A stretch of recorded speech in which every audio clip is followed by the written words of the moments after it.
स्वागत है आपका सिटीजन वॉइस में। मैं हूं शब। अब वक्त हो चुका है दिन भर की तमाम खबरों पे नजर डालने का।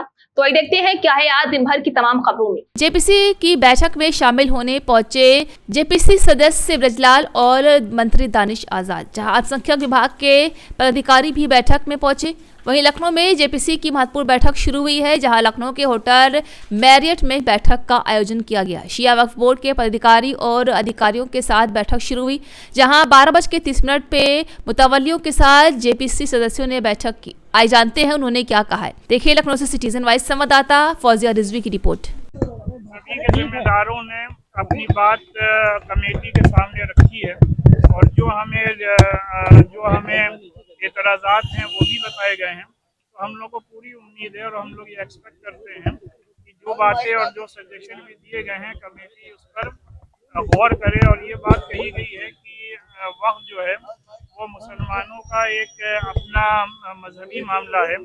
जिस तरीके से हमारे यहाँ नमाज, रोज़ा, हज, ज़कात की अहमियत है, वैसे ही वक्त की भी अहमियत है। तो लिहाजा इसमें कोई भी ऐसा बदलाव ना किया जाए जो कि हमारी शरीयत के खिलाफ हो। सर एक सवाल ये था, चल गई थी क्या इस बार भी उस तरीके के हालात के अंदर? नहीं, लखनऊ वाले बहुत महज़्ज़ब हैं, तमीज़ तहज़ीब के दायरे के अंदर बात करते हैं। लिहाजा पूरा लखनऊ का जो अदब और लिहाज है उसको मलहूज़ रखते हुए अपनी बात खूबसूरत अंदाज में कहने की कोशिश की। देश के बड़े हैं, मुसलमानों की क्या राय है इस पूरे जो एक्ट है उसको लेकर? नहीं, जैसा कि कहा गया कि जो भी उसमें जितने भी एतराज़ात हैं वो कमेटी के सामने रखे गए हैं और ज़ाहिर बात है सबकी यही डिमांड है कि इन रिकमेंडेशन को रिजेक्ट किया जाए और ऑलरेडी जो एक्ट ऑलरेडी नाफिज है उसको सही तौर पर इम्प्लीमेंट किया जाए। सर एक आखिरी सवाल था ये कि 14,000 हेक्टेयर भूमि आप लोगों ने बताई है कि वक्त की संपत्ति है, लेकिन सरकार तो कह रही है कि 11,000 सरकारी है, 3,000 है आप लोगों के पास।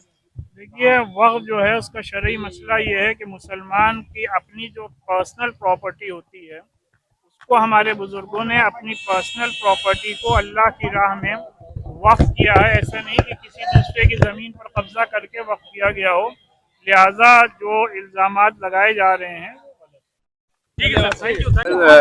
सरकार की तरफ से चल रही है वो बहुत ही पॉजिटिव है, क्योंकि जिस तरह की मेहनत जो है ऑनरेबल जॉइंट पार्लियामेंट्री कमेटी कर रही है या उसमें जो सदस्यगण हैं, चेयरमैन साहब हैं, कर रहे हैं, इस तरह से क्रॉस क्वेश्चनिंग हर पॉइंट्स पे हो रही है शासन के रिप्रेजेंटेटिव से और बोर्ड के रिप्रेजेंटेटिव से, उससे जो है एक बहुत ही पॉजिटिव माहौल बन रहा है और जेपीसी का जो महत्व है और बनाने का वो बहुत पॉजिटिव माना है। सर जो बात सामने आ रही है कि जो 14,000 हेक्टेयर की बात हो रही है, गवर्नमेंट के लिए 11,000 हमारा है, उसमें लखनऊ का जो इमामबाड़ा वगैरह है वो इसके बारे में भी चर्चा हुई है, तो उसका क्या कंक्लूजन निकला है?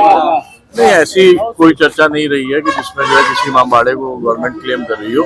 कुछ रेवेन्यू डिपार्टमेंट से डेटा है, जो पूर्व में रेवेन्यू डिपार्टमेंट का डेटा जो है काफ़ी इनकम्प्लीट रहा है, तो उसकी वजह से काफ़ी जो है संपत्तियों का ब्यौरा इकट्ठा करने में परेशानी आ रही है, उसका क्षेत्रफल निकालने में परेशानी आ रही है। क्या नजूल की जमीन को लेकर भी कुछ मामला है, उसको लेकर भी बात चल, नजूल की जो जमीन है उसको लेकर भी कोई बात चल रही है? गवर्नमेंट कह रही है हमारी है, वक्फ बोर्ड कह रहा है हमारा है, ऐसा कुछ नहीं। कई संपत्तियां जो मस्जिद या इमामबाड़े या दरगाह या कब्रिस्तान है वो ब्रिटिश टाइम से नज़ूल में दर्ज है, जो कि वफ़ बाय यूज़र हैं, जो इस्तेमाल के तौर पे वफ़ हैं, वो इमामबाड़े हैं, मस्जिदें हैं, तो उसके ऊपर जो है रिकॉर्ड्स को दुरुस्त करने की बात है। सर जो जेपीसी की जो रिपोर्ट होगी, क्योंकि 31 तारीख को पेश होनी है संसद में, क्या आप उसको वक्फ बोर्ड मानेगा जो भी रिपोर्ट जाएगी?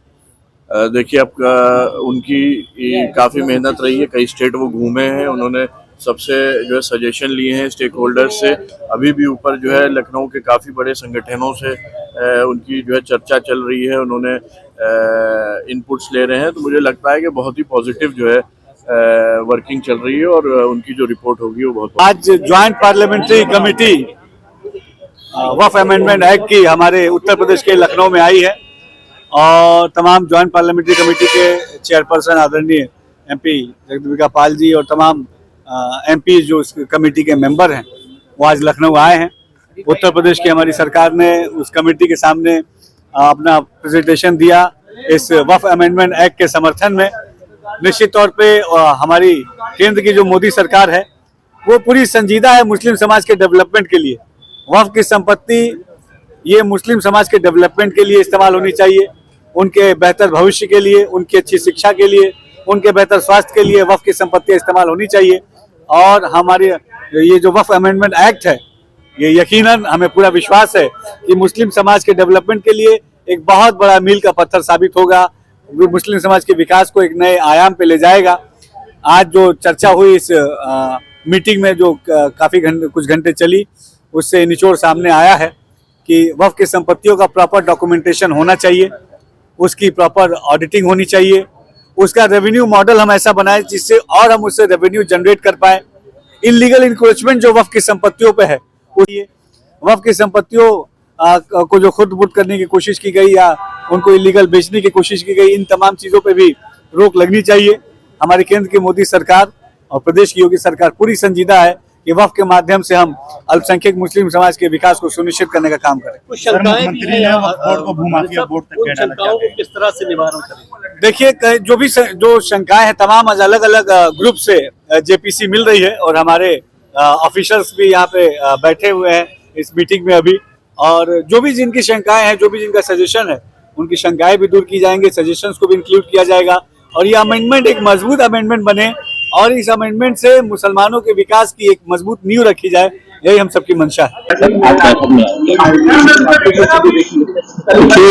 जेपीसी की जो बैठक यहाँ आहूत की गई है, उत्तर प्रदेश में वक्फ बोर्ड और शिया सुन्नी की जो संपत्ति है उसमें क्या क्या विवाद है और जो नया कानून बनाने की तैयारी हो रही है उसी पे असेसमेंट हो रहा है और कोई बात नहीं।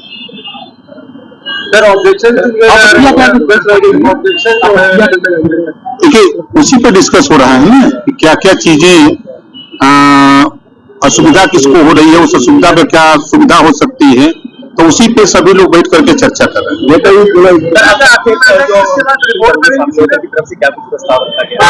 देखिए, जो प्रस्ताव लोगों की तरफ से रखा जा रहा है वो खुद कमेटी अपना डिस्कस कर रही है और स्टेट के जो अधिकारी हैं वो आपस में डिस्कस करके उसको हल कर रहे हैं। सर, लगातार आप जा रहे थे, उनकी तरफ से जो विरोध हो रहे थे उन क्या? देखिए, विरोध करने वाले जो लोग, कुछ लोग हैं जो वक्फ बोर्ड की जमीनों पर अवैध कब्जा करके उसका दुरुपयोग कर रहे हैं, वो लोग विरोध कर रहे हैं। सरकार की मंशा है कि जो महिलाएं हैं, गरीब कमजोर मुस्लिम हैं, उनको भी इसका लाभ मिले। इस नाते सरकार की नीयत एकदम साफ है कि सबको उसका लाभ मिले उस जमीन का, और कोई सरकार की मंशा नहीं। जेपीसी की लगातार बैठक हो रही थी, क्या आखिरी बैठक मानी जा रही है? नहीं, आखिरी बैठक कैसे आप मान लेंगे? ये पूरे देश में सर्वे हो रहा है, पूरे देश के लोगों का असेसमेंट ले रहे हैं, उस स्टेट की क्या है वहाँ की जानकारी ले रहे हैं। जैसे आज यहाँ आए हैं कि यूपी का ले रहे हैं, अलग अलग स्टेटों में घूम घूम करके जब ये ले करके जब फिर जाएंगे, फिर एक बैठक दिल्ली होगी, तब उसके बाद आगे निर्णय होगा। क्या इस बार सत्र में पेश किया जाएगा जो रिकमेंडेशन? जब वो कमेटी जो तय करेगी कोई बता सकती है। ठीक, कंप्लीट नहीं होती वो मस्जिद नहीं रहेगी। इस बिल में प्रोविजन है, लिमिटेशन एक्ट हिंदू धर्म के ऊपर अप्लाई नहीं होता, ना सिख के धर्म, ना ईसाइयों पर होता है। आप सिर्फ मुस्लिम जायदादों पर लिमिटेशन एक्ट को अप्लाई कर रहे हैं। तो ये वक्फ प्रॉपर्टीज को बचाने के लिए कहाँ लाया जा रहा है, बताइए हमको। ये तो अच्छा 7% वक्फ फंड देना पड़ता है, उसको 5% कर दिया। तो ऑल इन ऑल ये वक्फ को बर्बाद करने के लिए, वक्फ की जायदादों को लूटने के लिए इस तरह का मोदी सरकार कानून लाने की कोशिश कर रही है। इतनी सब बातों के बाद भी अगर ये एक्ट आ जाता है तो उसके बाद आप लोग क्या करने वाले हैं? देखिए आगे क्या होता है, CAA का प्रोटेस्ट हुआ था। प्रोटेस्ट होगा, बराबर होगा, एहतजाज होगा, क्यों नहीं होगा, सड़कों पर होगा। देखिए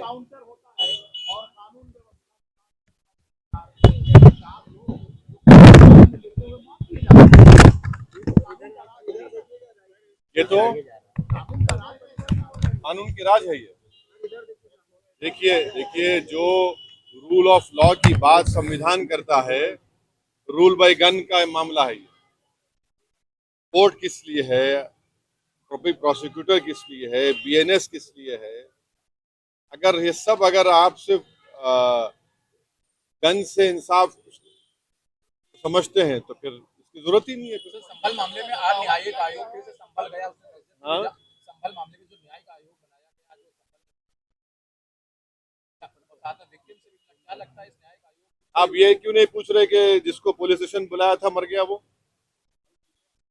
जिसको पुलिस स्टेशन बुलाया गया था वो मर गया ना, उसके परिवार के लोग क्या कह रहे हैं उस पर तो बात करिए। 4 मासूम लोगों की मौत हो गई, 3 को पीठ पर लगी, 3 को सीने पर लगी, 1 को पीठ पर लगी, और फिर ये तो सुप्रीम कोर्ट ने रोक लगा दी वहां पर। चलिए बस, थैंक यू। जब एक कानून बेहतर के लिए आ रहा है, या अरे भाई कैमरा नहीं लाओ, इस वक्त के कानून पे सरकार चाहती तो लोकसभा राज्यसभा में इस कानून को सीधे पारित कर सकती थी। संसदीय कार्य मंत्री श्री किरण रिजिजू जी ने ओम बिरला जी से आग्रह किया कि हम इस कानून को पास भी कर सकते थे, लेकिन हम चाहते हैं कि इस कानून के पास करने के पहले पूरे देश में इस पे चर्चा हो, पूरे देश में राज्यों में जाकर के ज्वाइंट पार्लियामेंट्री कमेटी सबके व्यूज, सजेशंस, ऑब्जेक्शंस ले सके, सभी स्टेक होल्डर से और सभी लोगों से बातचीत करने के बाद ये कानून बने। पहले हमको इसकी रिपोर्ट विंटर सेशन में देनी थी, लेकिन विंटर सेशन में हम दौरा नहीं कर पाए थे लखनऊ का, पटना का, कलकत्ता का, गुवाहाटी का, भुवनेश्वर का। टाइम एक्सटेंड करने की मैंने मांग की, टाइम एक्सटेंड किया पार्लियामेंट के स्पीकर साहब ने, और हम केवल दिल्ली में हमने 34 बैठकें 6 महीने के अंदर की। एक तरह से 2-2 दिन, 3-3 दिन हमारी बैठकें की। सांसदों को धन्यवाद दूंगा सभी पार्टी के कि सभी लोग उस बैठक में आते रहे, और पार्लियामेंट्री डेमोक्रेसी में होते हैं, है चाहे पार हो या अगेंस्ट हो, लेकिन मुझे लगता है कि एक बहुत अच्छी रिपोर्ट होगी जिसपे एक अच्छा कानून बनेगा, जिससे वक्फ की प्रॉपर्टी का जिस उद्देश्य से वक्फ किया जा रहा है उसका लाभ गरीबों, पसमानदा आबादी को मिलेगा। Thank you sir, thank you. तो थी आज दिन भर की तमाम खबर, ताजा खबरों की अपडेट के लिए जुड़े रहिए हमारे साथ सिटीजन वाइज पर।